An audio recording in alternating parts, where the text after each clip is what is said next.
Jain talks के मंच पर सभी का हार्दिक स्वागत। मैं हूं दर्शन कोठारी और आज के इस 229वें जैन टॉक सेशन का मॉडरेटर बनने का अवसर मिला है। इसके लिए जैन फाउंडेशन का मैं दिल से आभार। पर्वादि राज पर्यूषण कुछ ही दिनों में आगमन पर है। आत्मशुद्धि, स्वाध्याय और तप का यह पावन पर्व हम सभी के लिए आत्म मंथन का अवसर लेकर आता है। इसी पावन संदर्भ में आज का यह सत्र कल्प सूत्र में लोक प्रशासन, सूचना एवं संवाद तंत्र जैसे विशिष्ट और गूढ़ विषय पर केंद्रित है। कल्प सूत्र जैन धर्म का एक अत्यंत महत्वपूर्ण आगमिक ग्रंथ है।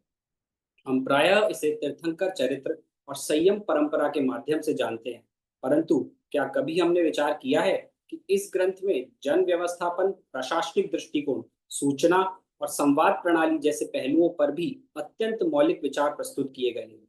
आज हम इसी विमर्श में गहराई से उतरेंगे, हमारे विशिष्ट वक्ता श्री ज्योति कोठारी जी के माध्यम से।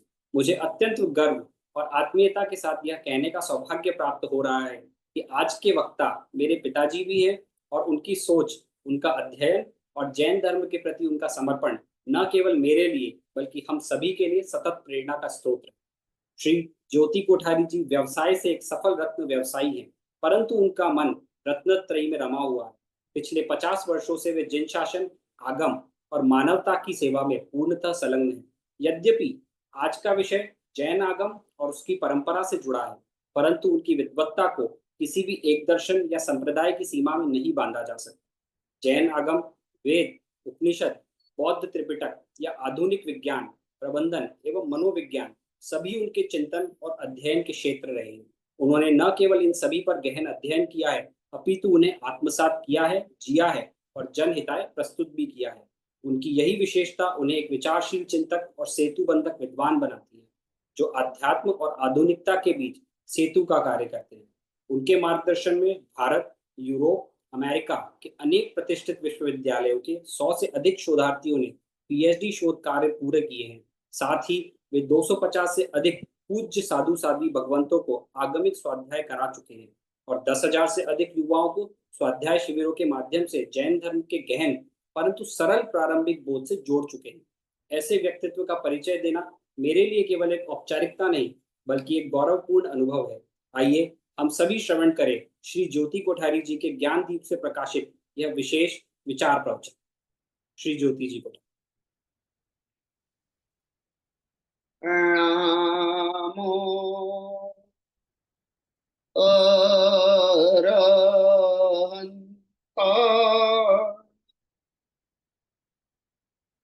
नमो सिद्धाय नमो आयर्याय नमो वज्राय नमो लोए सवसाहुनम् एसो पंचणमुक्कारो सव्वपावप्पणासनो मंगलाणं च सव्येसिं परमां हवै मंगलम्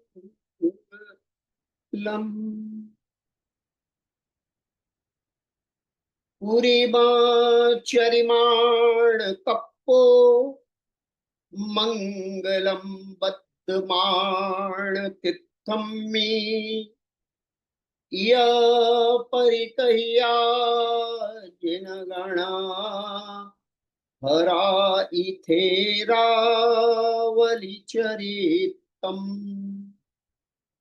वन्दामि भक्तबाहुम् पायिणं चरमशयलसुयनाणे सुत्तस्सकारगामी स दशाणुकप्पे भवहा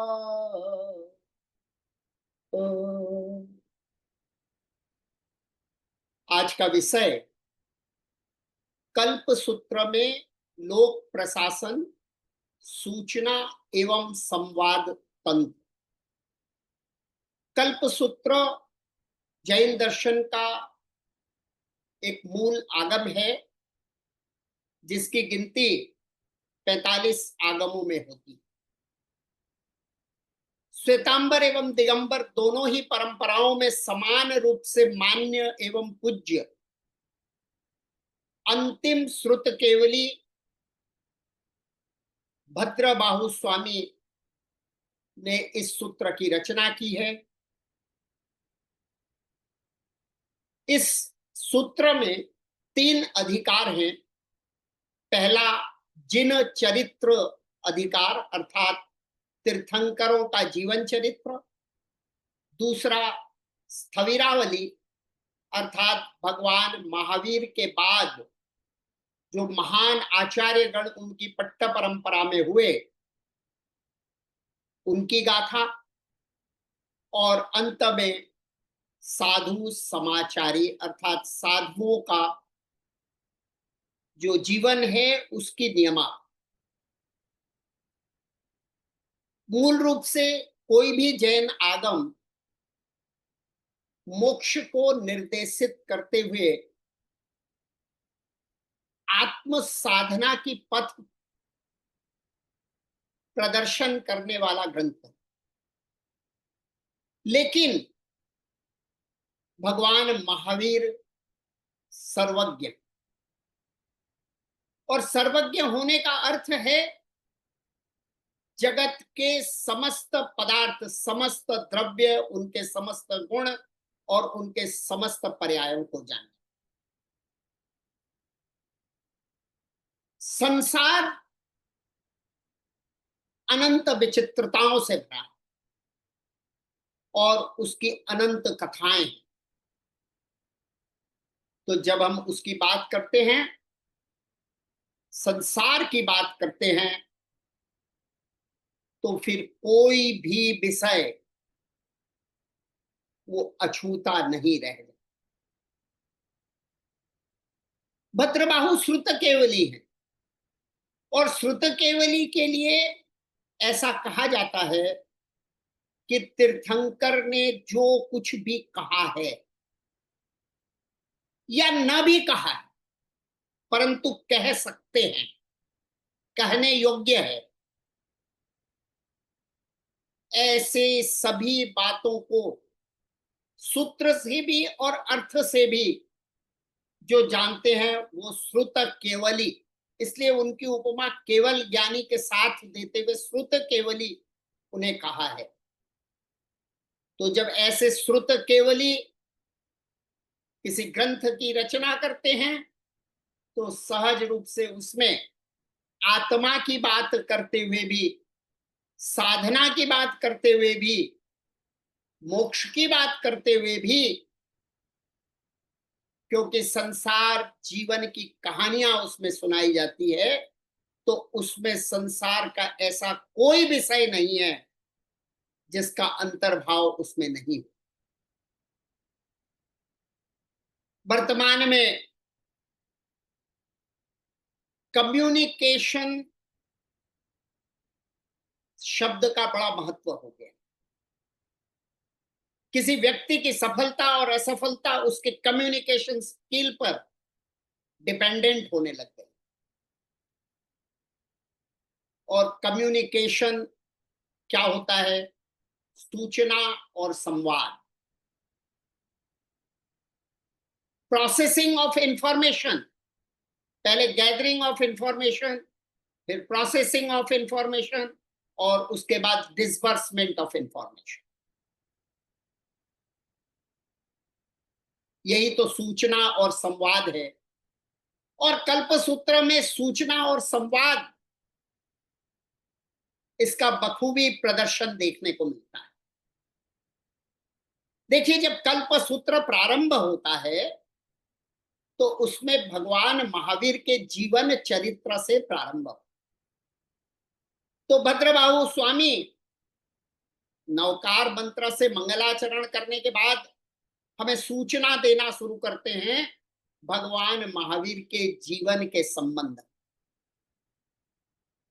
तेणम कालेणम तेणम समयणम समणे भगवं महावीरे पंच हथुत्तरे होथा तम जा हथुत्तरायम चुए चैता। यहां से प्रारंभ करते हैं कि उस काल उस समय में भगवान महावीर का जो कल्याणक है, च्यवन है, गर्भ अपहरण है, जन्म है, दीक्षा है, केवल ज्ञान है और मोक्ष है, उसकी सूचना दे। और ये सूचना देते हुए बीच में एक शब्द का प्रयोग करते हैं, पुव्व तिथयर निदिठे। कि भगवान महावीर कौन है? कल्प सूत्र की रचना हो रही है तब भगवान महावीर हो चुके हैं भूतकाल, लेकिन ऋषभ देव ने भविष्य कथन में भगवान महावीर का नाम लिया। तो प्रथम तीर्थंकर ऋषभ देव के द्वारा निर्देशित उन्होंने भरत चक्रवर्ती से कहा था कि महावीर नाम का 24वां तीर्थंकर होने वाला है, इसलिए पुप्प तिथयर निदिठे ये सूचना का एक प्रकार है जहां पर किसी अन्य के संदर्भ को करके और सूचना दी जा रही। अब आगे और चलते हैं। भगवान महावीर 10वें प्राणत नामक देवलोक से च्युत होकर सर्वप्रथम ब्राह्मण कुंड नगर में उसब दत्तस्य महानस्य कोडालस गुप्तस्य भार्याय देवानंदाय महानीय जालंधरस गुप्ताय कुच्छिंसी गब्भत्ताय वक्तन्ते।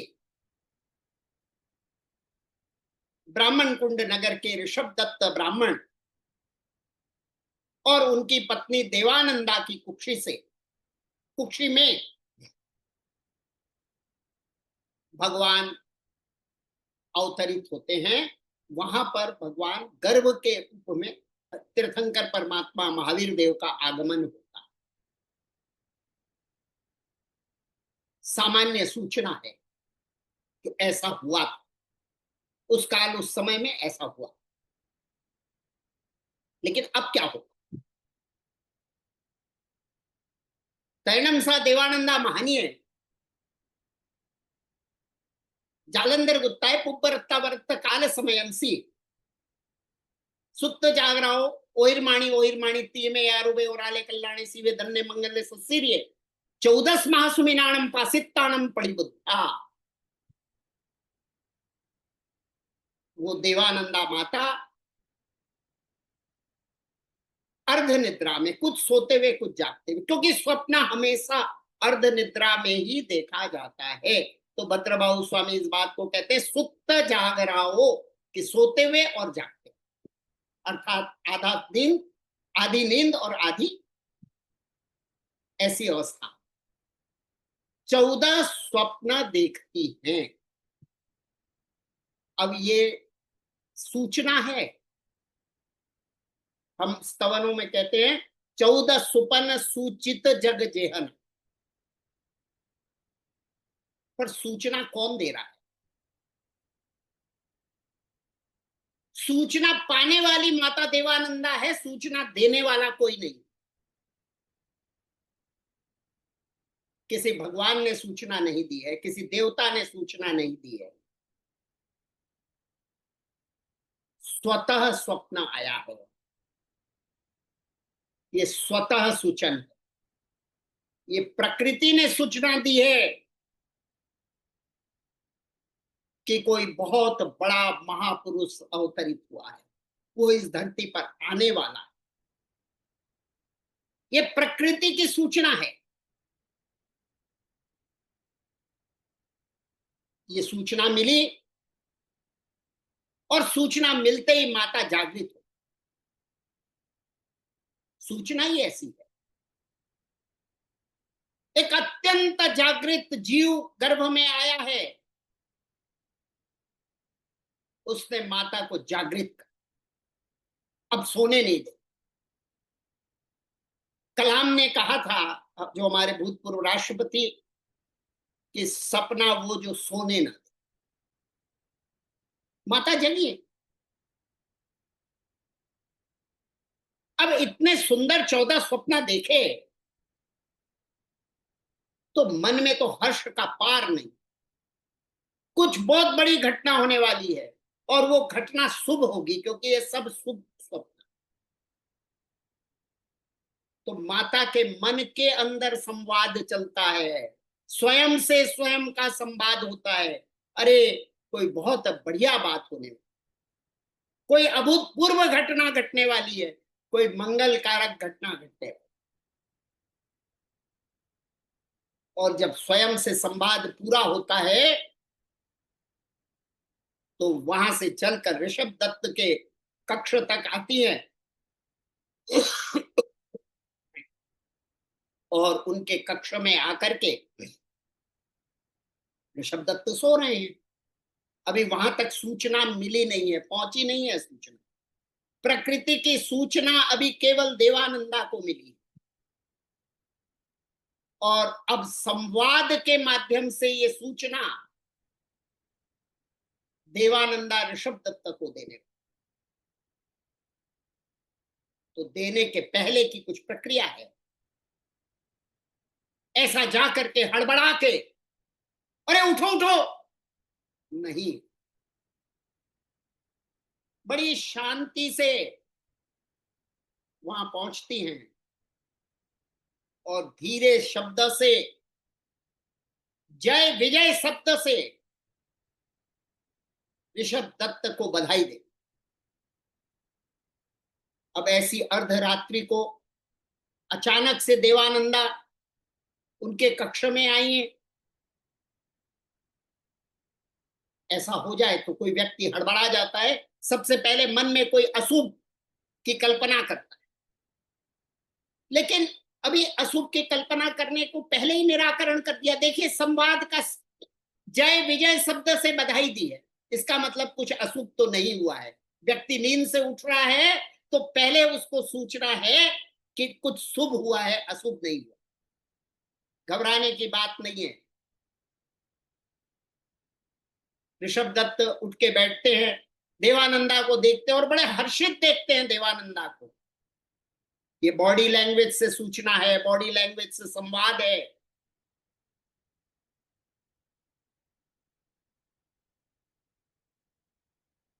तो वो भी खुश हो और जय विजय शब्द से देवानंदा को बधाते हैं और कहते हैं अपने पास में जो भद्रासन है, जिसे आज हम एक अच्छी सी कुर्सी कह सकते हैं, इसमें वो बैठने का इशारा करते हैं। देवानंदा बैठ करके, बोलो कैसे आना हो इतनी रात? कह रहे आज तो ऐसे 14 महास्वप्न, जो एक एक स्वप्न भी देखे तो हृदय आनंद विभोर हो जाता है।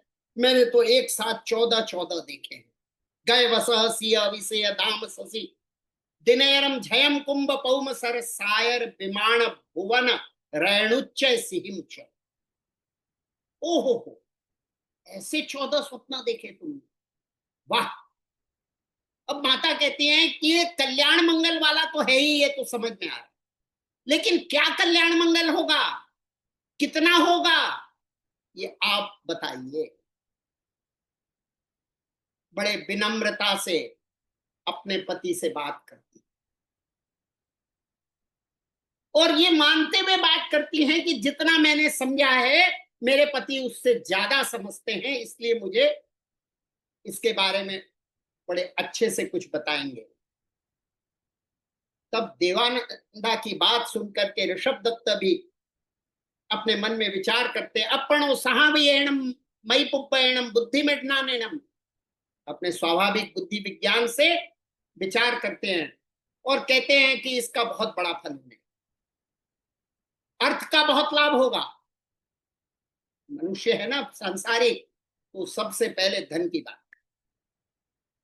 अरे बहुत भोगों की सामग्री मिलने वाली है और भी हर तरह से बढ़ोतरी बढ़ोतरी, कल्याण मंगल। धन्य मंगले कल्याणे सत्सीर्ये 14 महासुमिने। अरे तुमने जो ये 14 महास्वप्न देखे हैं, ये धन्य है, कल्याण है, मंगल है, हर तरह से अच्छा ही अच्छा है। इसमें शरीर भी स्वस्थ रहने वाला है। अर्थ लाओ देवानुप्रिया, भोग लाओ देवानुप्रिया। अरे तुम देवों की प्रिय हो जो तुमने ऐसा स्वप्न देखा है। अर्थ का लाभ, भोग का लाभ, और अंत में नवानम मासानम बहुपरिपुन्नानम अत्तिठमानम राइंदियानम। अरे जब 9 महीने पूरे होंगे, 7.5 दिन उसके ऊपर होगा, तब अण परिपुन्न पंचेंद्रिय शरीरम माणम माण पत्तेयम सब्बंगम सुंदरंगम देवकुमारवम दारयम पयाहीसी। देव कुमार के समान सुंदर अक्षण परिपूर्ण पंचेंद्रिय शरीर वाला, मान उन्मान प्रमाण लक्षण व्यंजन गुण सभी प्रकार से युक्त ऐसा पुत्र का जन्म होने वाला है। अब देखिए संवाद की विशेषता को देखिए, माता ने क्या सूचना दी, कैसे संवाद स्थापित किया, पिता ने भी कैसे अपने मन के अंदर उसका ऊहापोह किया, चिंतन किया, मनन किया, और किस प्रकार से उत्तर। अब क्योंकि वो जो हर्ष की सूचना एक तरफ से दूसरी तरफ गई, माता से पिता की तरफ गई, फिर पिता से लौट करके माता की तरफ आई, तो दोनों अत्यंत हर्षित प्रफुल्लित, दोनों तरफ क्या हो रहा है, खुशी बढ़ती हुई है। संवाद ऐसा होना चाहिए। जब संवाद ऐसा नहीं होता है तो विवाद होता है, और जहां विवाद होता है वहां विषाद यानी दुख हो, और जहां संवाद होता है वहां पर हर्ष ही हर्ष है। तो सूचना को संवाद में बदलना है, विवाद में नहीं बदलना है। ये कल्पसूत्र की सीख। अब भगवान देवानंदा की गर्भ में 82 दिन बीत गए। जब 82 दिन बीत गए तो एक प्रकृति का नियम अपना काम कर, भगवान महावीर उन्हें राजा के घर में जन्म लेना है। सभी तीर्थंकर राजा के घर में जन्म ले। अब ऋषभ दत्त तो राजा नहीं है, देवानंदा तो रानी नहीं है, परंतु कर्म की ऐसी विचित्र व्यवस्था है जिसके कारण तीर्थंकर परमात्मा 82 दिन तक देवानंदा माता के गर्भ में रहे। अब वो समय पूरा हो, उन्हें वापस राजा के यहां जाना है, वहां जाकर के महारानी त्रिशला के रत्ना कुक्षी से जन्म लेना। अब ये काम कौन करे? तो कर्म की अपनी प्राकृतिक व्यवस्था है, उस प्राकृतिक व्यवस्था के अनुसार इंद्र का सिंहासन कंपायमान होता, और तब अपने उत्कृष्ट अवधि ज्ञान से इंद्र देखते हैं कि ये सिंहासन क्यों कंपायमान हुआ। तो कंपायमान इसलिए हुआ कि तीर्थंकर एक ऐसी जगह पर हैं जहां नहीं होना चाहिए। प्रकृति की ऐसी व्यवस्था नहीं है कि तीर्थंकर राजकुल के अलावा अन्य कुल में जाए, ऐसी प्रकृति की व्यवस्था नहीं। लेकिन बड़े आश्चर्य की बात है कि तीर्थंकर वहां पर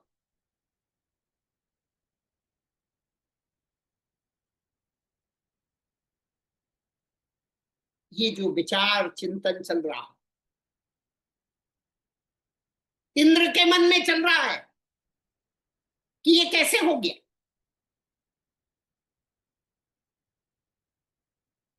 और जब ऐसा हो गया तो मुझे क्या करना, अब मेरा कर्तव्य क्या, मुझे इस प्रकृति की व्यवस्था में हस्तक्षेप करना है या नहीं करना है। तो इंद्र विचार करते हैं कि क्या परंपरा है। तो अपने अवधि ज्ञान से जानते हैं कि ऐसा बहुत कम होता है, रिमोट पॉसिबिलिटी है, लेकिन कभी कभी होता है। अनंताहिम उत्सप्तनाहिम अवसप्पिनीहिम बीकंताहिम, अनंत अवसर्पिणी उपसर्पिणी व्यतीत हो जाए तो कभी कभी ऐसा हो जाए।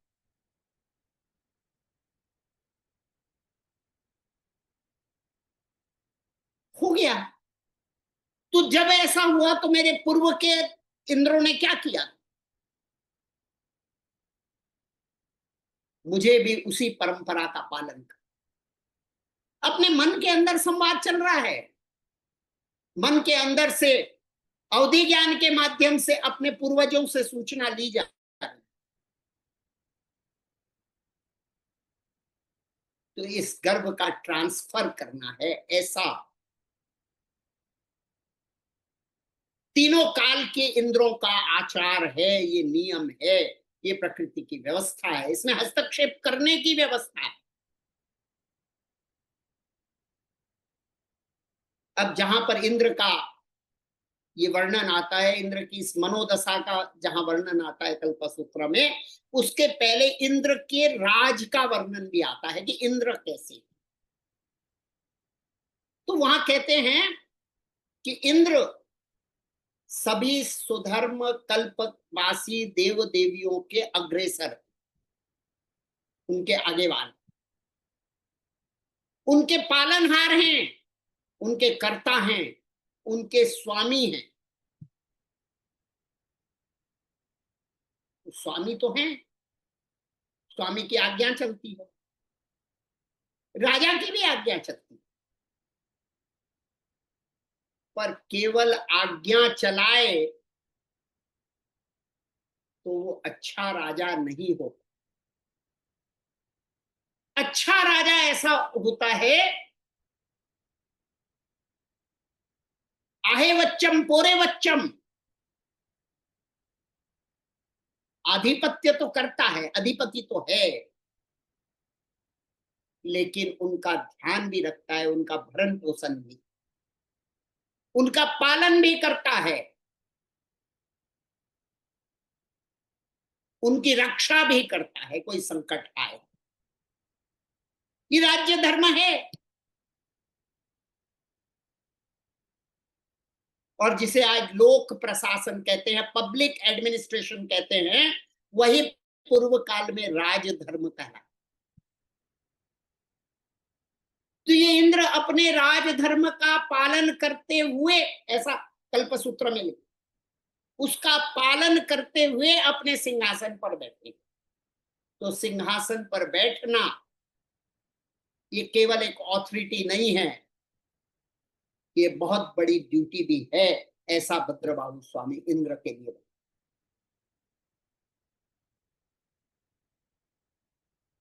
और उसी का पालन करते हुए, उस राजधर्म का पालन करते हुए ये नई ड्यूटी आ गई, क्योंकि इंद्र जो है सौधर्म देवलोक के इंद्र, वो दक्षिण भरत क्षेत्र के जो मनुष्य लोग है उसके भी अधिक, इसलिए इस क्षेत्र में घटने वाली हर घटना पर उनका ध्यान रहता है, और उस पे जो कार्य उनके करने का है वो कार्य उन्हें करना। तो अब उनके निमित्त कार्य आ गया कि तीर्थंकर महावीर उन्हें देवानंदा माता के गर्भ से त्रिशला माता के गर्भ में स्थानांतरित कर। तो राजा हैं, तो राजा सब काम खुद तो करता नहीं, किसी से करवाता। तो करवाना भी एक कला है। तो जब किसी से कोई काम करवाना है तो सबसे पहले उस व्यक्ति का सिलेक्शन होता है, किससे करवाना। इस काम को कौन कर सकता है, और अगर बहुत लोग कर सकते हैं एक काम को, तो उसमें सर्वश्रेष्ठ तरीके से कौन कर सकता है। अत्यंत महत्वपूर्ण काम है, सामान्य काम नहीं। अनंत काल में एक बार घटने वाली ऐसी घटना है, और उस घटना को, उसके उत्तरदायी जो परिणाम है, उसके लिए जो काम करना है, वो काम अत्यंत महत्वपूर्ण है। तो उसके संपादन के लिए अत्यंत महत्वपूर्ण व्यक्ति की आवश्यकता। इंद्र अपने ज्ञान से देखते हैं कि इस काम को कौन कर सकता। तो हरिणई गमेसी नाम का देव, पायत्ताणिया ही वही, अर्थात उनके पदातिक सेना का सेनापति है। उनको लगता है ये व्यक्ति सबसे उपयुक्त है इस काम को करने, उसे बुलाते हैं। जब हरिणई गमेसी देव वहां आते हैं, तो इस घटना के महत्व को अच्छी तरह से पहले इंद्र उन्हें समझाते। कल्पसूत्र में लंबा वर्णन कि कौन सी घटना घटी है, और ये घटना सामान्य नहीं है, एक असामान्य घटना घट चुकी है। और इस असामान्य घटना के घटने पर अनंत काल में जो मेरे पहले इंद्र हुए हैं, उन लोगों ने क्या किया, क्योंकि बड़े महत्व का काम है, इसलिए उसकी गंभीरता को समझाना, ये संवाद का, ये कम्युनिकेशन का, कि सामने वाला भी उस काम को उतनी ही सीरियसनेस के साथ, उतना सीरियसली लेकर के और उस काम को अंजाम बताते हैं, पूरा विस्तार से बताते हैं कि मेरे पूर्व में जो इंद्र हुए हैं, उनके समय अगर तीर्थंकरों की ऐसी घटना घटी है तो उन्होंने क्या। फिर कहते हैं कि जैसा हमारे पूर्व में इंद्रों ने किया था, वैसा ही मुझे भी करना है, और इस काम के लिए मैंने तुमको चुना।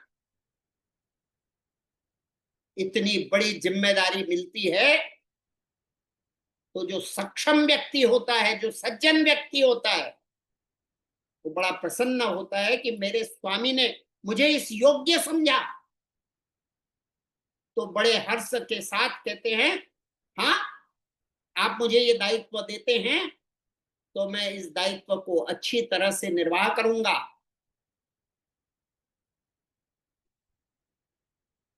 और वो पूरी घटना को फिर जितना इंद्र ने बताया तो उसको रिपीट करते हैं, ताकि ये जो रिपीटेशन है क्यों किया गया, तो इसलिए किया गया कि कहीं कोई मिसिंग चीज रह जाए तो उसको ठीक करना। अब इंद्र उसको सेकंड करते हैं, हाँ, मैंने यही कहा था, तुमने ठीक समझा, अब जाओ और इस काम को अंजाम दो। हरिणई गमेसी जाते हैं, देवानंदा माता की कुक्षी से त्रिशला माता की कुक्षी में भगवान के गर्भ को स्थानांतरित करते हैं, और उसके बाद वापस आकर के इंद्र को पूरी सूचना दे। ये देखिए, यहां पर कम्युनिकेशन कंप्लीशन की तरफ बढ़, आपको काम बताया गया, आपने काम कर भी दिया, पर जिसने बताया उसको पता ही नहीं, तो वो तो चिंता में है काम हुआ कि नहीं। तो बता दिया कि काम हो गया।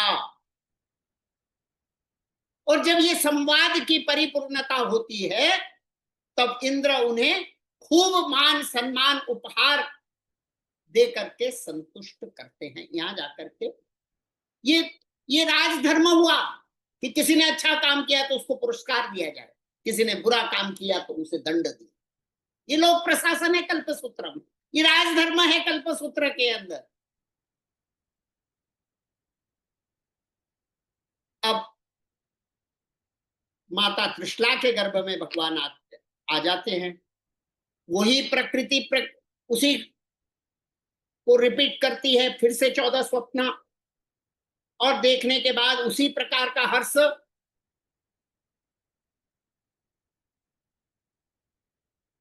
हरि सब सब सब प्रमाण ही धारा हय कलम्बुयम समूसीय रोम कुबे, एक एक रोम कदम के फूल के समान खिल गया। उसी प्रकार से सिद्धार्थ महाराजा को जाकर के जय विजय बधा करके स्वप्न के बारे में बताती हैं, और उसी प्रकार से सिद्धार्थ महाराजा उनको उत्तर देते हैं जैसे ऋषभदत्त ब्राह्मण ने दिया था। लेकिन राजा हैं तो थोड़ी विशेषता होती। वो कहते हैं तुम्हारा जो पुत्र होगा ना, वो अयन परिपूर्ण पंचेंद्रिय शरीरम ये सब तो होने वाला ही, लेकिन उसके बाद सूरे वीरे विकंते विच्छिन्न व्यूल वलवाहणे रज्य वैराया भविष्य ही। वो सूर होगा, वीर होगा, महापराक्रमी होगा, और सभी राजाओं को अपने अधीन करने वाला चक्रवर्ती के समान राजा।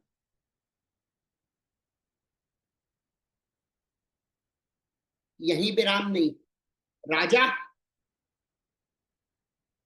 तो राजा ने अपनी बुद्धि से जो बता दिया, इतनी बात पूरी नहीं हुई। दूसरे दिन सुबह स्वप्न लक्षण पाठकों को बुला, जो उसके विशेषज्ञ हैं। ये राजा हैं, स्वप्न के विशेषज्ञ नहीं है, उनके विशेषज्ञ तो कोई और है। तो राजधर्म है विशेषज्ञों की सलाह से चलना, तो विशेषज्ञों को बुलाते हैं और स्वप्न लक्षण पाठक इन स्वप्नों का और विस्तृत अर्थ करते। उनका काम, वो अपना काम करते हैं, संवाद।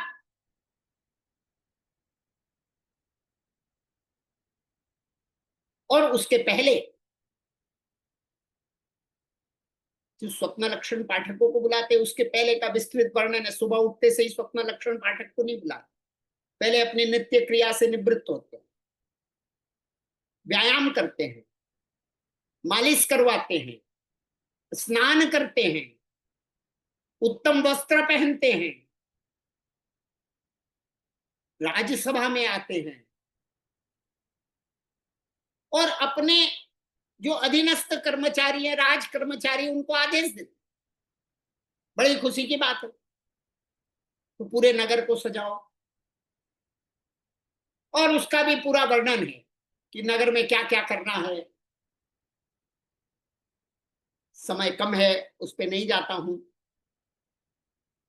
और राज आज्ञा देते हैं, और वो कर्मचारी जिस प्रकार से इंद्र की आज्ञा हरिणई गमेसी को प्रसारित हुई थी, उसी प्रकार से इन पुरुषों को आज्ञा देते हैं, और वो भी उसी प्रकार से उन सारे कार्यों को करते। अर्थात भारत की जो राज्य व्यवस्था उस समय थी, वो देवलोक के व्यवस्था के समान उत्तम, वो स्वर्गलोक के समान व्यवस्था थी, और इसीलिए उसे राम राज्य कहा जाता। ये अभी के जैसा ट्रंप राज्य नहीं था कि कुछ भी कर दे, ना किसी से सलाह लेना, ना किसी के बारे में कुछ सोचना, और ऐसा काम करना कि खुद भी दुखी हो और दूसरे भी दुखी। ये राज्य व्यवस्था भारत में कभी नहीं। अब थोड़ा मुझे संक्षेप करना है। भगवान का जन्म हुआ। अब जब भगवान गर्भ में थे तो सब कुछ बढ़ता हुआ था, कहानी सबको पता। तो वर्धमान ऐसा नाम देना है। राजा है और उनका पुत्र है, नाम दे दे, कौन पूछने वाला, कौन कहने वाला। लेकिन फिर कुटुंब की व्यवस्था, परिवार की व्यवस्था टूट जाए। तो नामकरण के दिन पूरे परिवार को एकत्रित करते हैं और उनके सामने कहते हैं कि ऐसा ऐसा हुआ, जब से ये पुत्र गर्भ में आया तब से हमारे धन धान्य सब कुछ बढ़ता हुआ है, इसलिए हमने ऐसा सोचा है। हमने कर दिया ऐसा नहीं, हमने ऐसा सोचा है कि इसका वर्धमान नाम देंगे। तो पूरे कुटुंब ने उस बात पे सहमति दी। देखिए, संवाद है हर जगह, नहीं तो विवाद। राजा ने कर दिया, कर सकते हैं, पिता है, राजा भी है, कर दे। पीछे से कोई परिवार, अरे इसने तो पूछा ही नहीं, ये नाम तो ठीक नहीं। तो परिवार में विवाद की स्थिति उत्पन्न होती है। सूचना और संवाद, परिवार ने सहमति दी, नाम वर्धमान। महावीर की दीक्षा हो। थोड़ा जल्दी जल्दी चलना पड़ेगा मुझे, क्योंकि संवाद की एक सीमा है और मैं उस सीमा से बंधा हुआ। महावीर दीक्षा लेने के लिए जाए, तीर्थंकर। उसके पहले देवों ने एक संवाद किया 1 वर्ष पहले, महावीर को आके कहते हैं कि आपकी दीक्षा का समय है। महावीर को पता है, तो महावीर ऐसा नहीं कहते कि मुझे तो पता है, तुम क्यों आए हो, क्या बताने आए हो। महावीर ऐसा नहीं कहते, स्वीकार करो। और 1 वर्ष तक बर्षीदान दे करके जब बरघोड़ा निकलता है, महावीर जब शिविका में बैठ करके जा रहे हैं दीक्षा लेने, तो कुल वृद्धाएं, कुल की, परिवार की जो वृद्ध महिलाएं हैं, अब महिलाओं का काम होता है हमेशा कुछ ना कुछ कहते रहे, इसलिए वहां पर पुरुष नहीं कहते हैं, कुल वृद्धाएं, स्पेसिफिक उल्लेख है। वो कुल वृद्धाएं महावीर को कहती हैं कि जैसे कोई युद्ध में जाता है तो कहते कि युद्ध में पीठ मत दिखाना, तकलीफ तो आएगी, तलवार के बार तो होंगे, घाव तो सहने पड़ेंगे, पर पीठ मत दिखाना, ये वीरों का धर्म है, क्षत्रियों का धर्म है। तो कहते हैं दीक्षा लेकर के जा रहे हो, चारित्र बड़ा कठिन मार्ग है, तलवार की धार पे चलने के जैसा है, लेकिन क्षत्रिय पुत्र हो तो पेट दिखा करके मत आना, कुल को लज्जित मत कर। बहुत उपसर्ग आने वाले हैं, उनको सहन करना, पीठ मत दिखाना। और एक इतना महत्वपूर्ण बात कहती हैं कि सहे भय वैरवान, भय और भैरव। जंगल में जा रहे हो, बहुत भय, और भैरव कहते हैं अत्यंत दारुण भय होता है, जिसमें डर के मारे जान निकल जाए, जिसको हम कहते हैं, उसको कहते हैं भैरव। तो भय भैरव से घबराना मत, और महामोह रूपी मल्ल को पछाड़ करके, वीतराग बन करके, केवल ज्ञान प्राप्त करके 3 लोक में अपनी विजय पताका फहरा करेंगे। एक कुल वृद्धाएं महावीर को सूचन देती हैं, महावीर से संवाद करती हैं, और महावीर उस बात को स्वीकार करते हैं, कहीं कोई प्रतिवाद नहीं। अंतिम संवाद, महावीर को केवल ज्ञान हुआ, मोक्ष में जाने की तैयारी है, मोक्ष का समय नजदीक आया। इंद्र आकर के कहते हैं भगवान, जिस समय जिस घड़ी आपका मोक्ष होने वाला है, उस समय आपके जन्म नक्षत्र में भस्म राशि का संचरण है, और उससे जिन शासन की प्रभावना नहीं, हिलना होगी। इसलिए आप अपने मृत्यु का समय, अपने निर्वाण का समय, अपने मोक्ष का समय कुछ क्षण के लिए बढ़ा। महावीर कहते हैं नयम भूयम नयम भवम नयम भविष्यम, न पहले कभी ऐसा हुआ है, न वर्तमान में होता है, न भविष्य में कभी होगा। सब जगह महावीर ने सुनाई है, कहीं बात ही नहीं आई कि महावीर ने कुछ कहा। यहाँ पर महावीर कहते हैं केवल ज्ञानी है, अपने अंतिम समय में मोक्ष में जाने वाले हैं, तब कहते हैं ऐसा संभव। मृत्यु का क्षण चरम शरीरी जीवों का, हमारे आपका तो टल सकता है, आगे पीछे हो सकता, तीर्थंकर का नहीं हो सकता। तो जो मेरा मृत्यु का समय है वो अटल है, वो उसी समय होगा, चाहे उससे अच्छा हो चाहे बुरा हो, लेकिन होने वाला वही है। ऐसे भगवान महावीर ने अंतिम समय में इंद्र के साथ संवाद करते हुए अपनी बात रखी, और ये एक सूचना भी है, ज्ञान भी प्राप्त कराया इंद्र को, संवाद भी किया इंद्र से। इस प्रकार से कल्पसूत्र के अंदर लोक प्रशासन की बात है, सूचना की बात है, संवाद की बात है। आगमों में ऐसा कोई विषय नहीं है चाहे वो विज्ञान हो, मनोविज्ञान हो, चिकित्सा विज्ञान हो, गणित हो। आप कहेंगे क्या रॉकेट साइंस है उसमें? उस समय तो रॉकेट नहीं था। तो मैं कहूंगा हाँ, रॉकेट उस समय नहीं था, पर भगवान केवल ज्ञानी, इसलिए उनके ज्ञान में रॉकेट थी, उनके ज्ञान में परमाणु बम भी था, उनके ज्ञान में आप आज जो कुछ देख रहे हैं वो सब कुछ था, जो आप नहीं देख रहे हैं वो भी। इसलिए आगमों में सब कुछ मिलता है। अगर किसी ने आगम पढ़ लिया तो उसे और कुछ पढ़ने की आवश्यकता नहीं है, उसको हर चीज का ज्ञान हो सकता, केवल उसको समझने की आवश्यकता है। मैं विशेषकर युवाओं से ये बात कहूंगा कि आगमों को, अपने शास्त्रों को यूं ही दरकिनार न कर। यदि उसको पढ़ेंगे, यदि उसको जानेंगे, तो बुद्धि बहुत खुलने वाली है, बहुत विकास होने वाला है। हाँ, अंग्रेजों ने षड्यंत्र किया, हमें भुला दिया, हमें बताया कि इसमें कुछ नहीं, जो कुछ हम बता रहे हैं उसी में। लेकिन जो कुछ हम बता रहे हैं उसी में है ना, तो ट्रम्प पैदा होते हैं। और जो आगमों को पढ़ते हैं वो राम पैदा होते हैं। तो भारत को राम राज्य चाहिए या ट्रम्प राज्य चाहिए, ये हमें सोचना है। और इसमें जो युवा पीढ़ी है, मैं उन्हें विशेष रूप से जागृत करना चाहूंगा कि इन्हें अंधविश्वास, दकियानुसी ऐसे समझ करके दरकिनार न करें। आप जो कुछ जानना चाहते हैं वो सब कुछ इसके अंदर है। और जहां तक आपने जाना है पश्चिम के लोगों के माध्यम से, उससे बहुत आगे की बात भी यहाँ पर है, केवल उसको डिस्कवर करने की जरूरत है। और मैं ये प्रयास करता हूं कि इनमें जो छिपे हुए मोती हैं उसको पिरो करके एक माला बना दूं।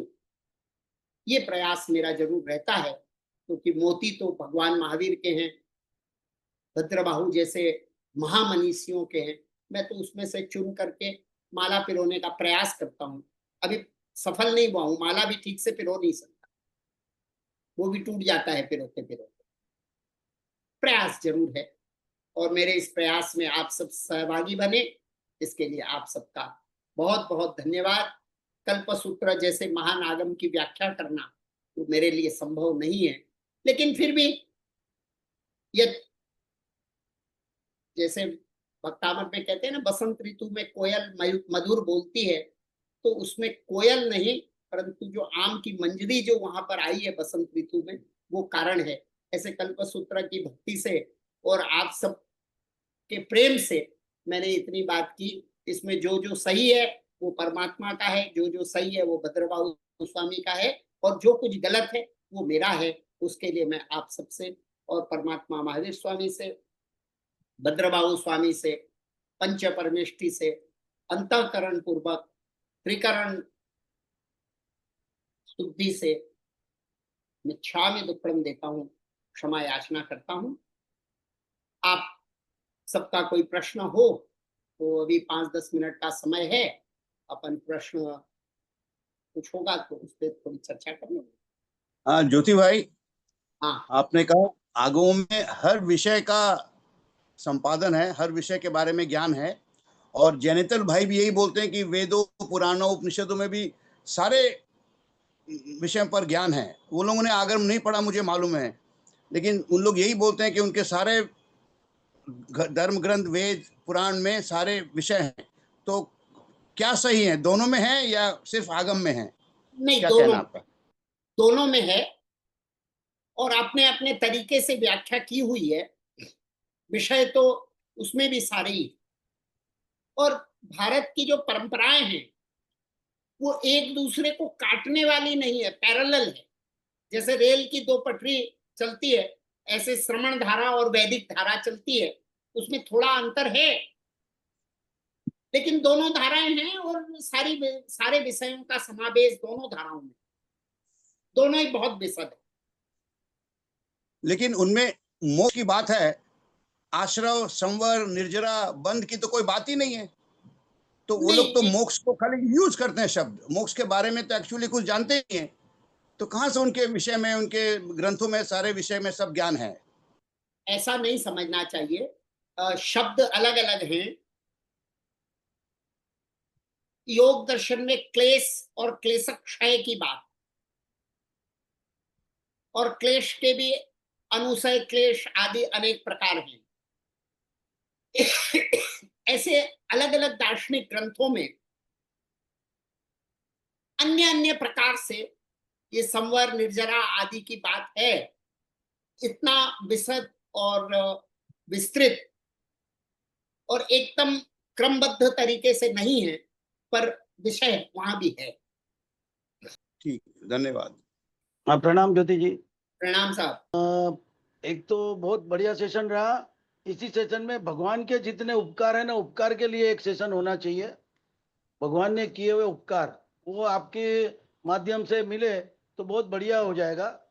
क्योंकि इवन अपना केवल ज्ञान के बाद भी भगवान ने जो देशना दी, वो देशना में भी जो 16 प्रहर की देशना थी, उसके बारे में भी वो लास्ट उपकार जो उन्होंने किया, ये चीज भी थोड़ी आपके माध्यम से मिले तो बढ़िया हो जाएगा। और रमेश जी का एक प्रश्न था उसमें, वहां पे तो उसमें अपने को शादवादी लगाना है, किसी का खंडन ना करते हुए। रमेश जी बोहरा का प्रश्न था ना जी सनातन, ये ना हिंदू धर्म में, अपना सनातन धर्म में ये नहीं है, वो है जो अपने को तो वहां से आगे बढ़ना है। और यहाँ शादवाद लगाना है जो हाथी वाला, बराबर है ना ज्योति जी? जी हाथी वाला जो दृष्टांत है, वही दृष्टांत के आधार पे किसी को अपने को खंडन न करते हुए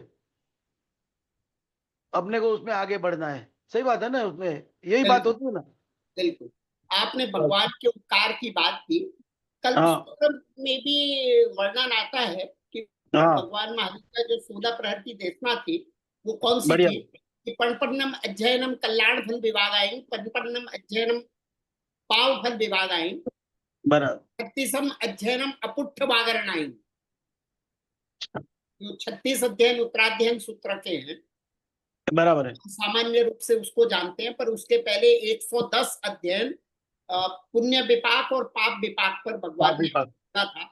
तो ऐसे भगवान का उपकार तो अनंत उपकार है, और उन उपकारों में एक उपकार हमें भूलना नहीं चाहिए कि परमात्मा का शासन इतना विशाल है कि उसमें ज्योति भाई एक बूंद के बराबर भी नहीं है। तो ज्योति भाई जैसे बहुत सारे भाई हैं। तो नहीं नहीं, परमात्मा बराबर। के उपकार पर मैं रमेश जी, जैन साहब को और स्मिता जी से कहूंगा कि इस विषय को लें और किसी और को बुलाएं जो वो इस विषय पर प्रकाश डालेंगे। ना अभी माध्यम से, आपके माध्यम से शुरू हुआ है तो बहुत बढ़िया आज का सेशन रहा। तो मैं बोला कि ये इसमें भी एक आपके वचनों में सुनाई दिए मेरे नहीं, भगवान महावीर के शासन में बहुत सारे हैं। कोई भी आकर के बोले विषय अच्छा है। सही सही बात है, सही बात है, एकदम परफेक्ट। एक बात और कहनी थी हमको कि दंडक के विषय में थोड़ा समझाएं। जी किस? दंडक दंडक। अभी दंडक जो क्लास, अभी स्थानकवासी क्लासेस चल रही हैं, लेकिन हमारे समझ में नहीं आ रहा है।